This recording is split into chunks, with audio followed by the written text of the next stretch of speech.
السلام علیکم ورحمت الله وبرکاته. هو مغفرت وي محترم شتنه کړی ده چې د زنان لپاره دریا وهل محترمه دریا وهل دا ته به څه تفصیل ورکو.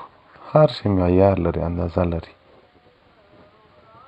تر دا اندازه چې ور ووځې، تر معیار چې ور ووځې نو په ناروا کې واقع شوې. یوازې دریا چې غږغې نه یې ورباندې شرنګېدلې شانې ورباندې ځړول سوي او ښځې ووهي په واده کې، په شادي کې، او همسایګان د دوی له اوازو څخه په عذاب نه سي، سوکه یې ووایي، په خونه ننوځي. ځکه کله که د ښځې چې بدن عورت دی، اواز هم عورت دی، په خلکو به د خپل اواز نه اوري.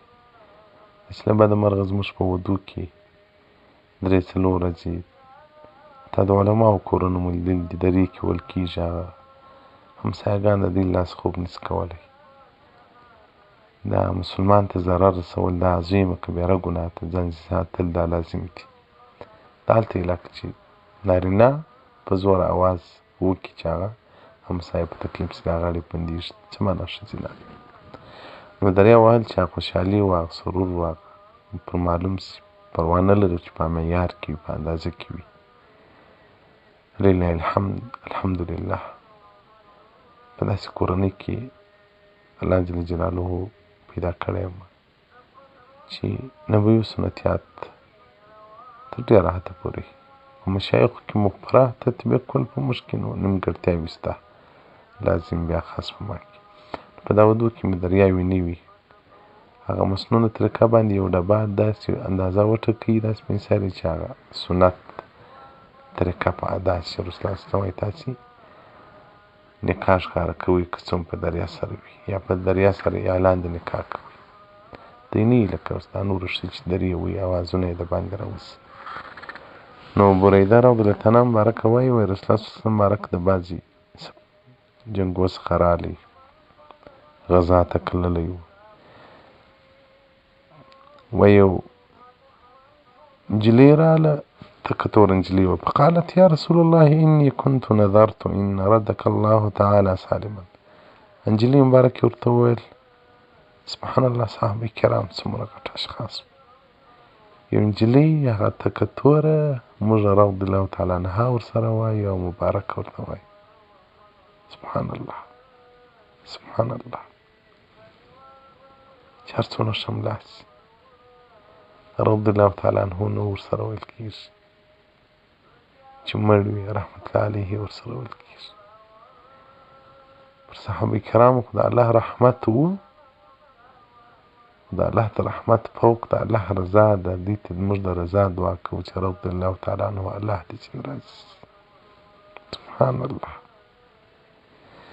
نو دا صحابیه مبارکه راغله، رسول الله صلی الله علیه وسلم ته ما دا نظر ایښی چې که الله ته سالم راوستلی ستا په مخ کې به زه دریا وهم.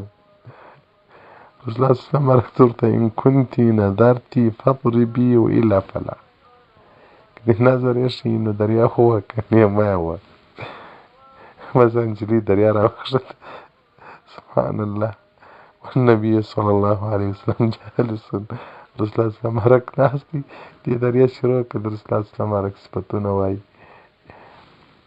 دخل ابو بکر، ابو بکر صدیق راته مبارک راغلی، وهي تضرب، دې مبارک دریا وهله.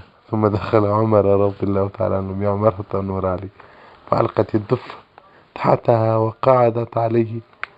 دریا تر ځان لاندې کړه، نجلۍ پکې کښېنستله، پټ یې کړه، د عمر تنو څخه ووېرېدله.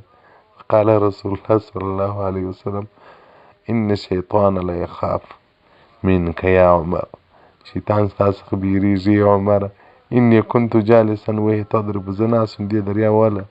ثم دخل ابو بکر وهي تضرب، ابو بکر صدیق راغلی، دې هم دریا وهله. فلما دخلت، کومه چې ته راغلې دې دریا تر ځان لاندې کړله، پر کښېنسته، پټه یې کړه. نو نجلۍ وه، د نجونو سره دا د ځوانۍ یا دا د کشرتوب یو ناولاده جذبه وي، ناولاده محبت دي. او د رسول الله صلی الله علیه وسلم مبارک سره چې څومره ځوانانو مینه درلوده، څومره مینه یې درلوده. او ښځو مبارکانو د صحابه کرامو لوڼو څومره مینه ورسره درلوده. فرمان دي هغه سترګې نه لري چې د رسول الله صلی الله علیه وسلم مبارک پر مخ باندې مې سترګې لګېدلې.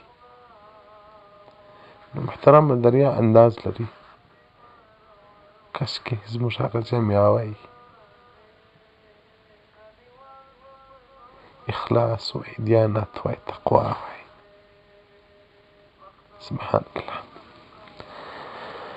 حدیث رقم 10733 صفحه 114 الجامع الحديث د امام سیوطي جلد نمبر 9 مسند بريدة رضي الله تعالى عنها. والسلام عليكم ورحمة الله وبركاته ومغفرته.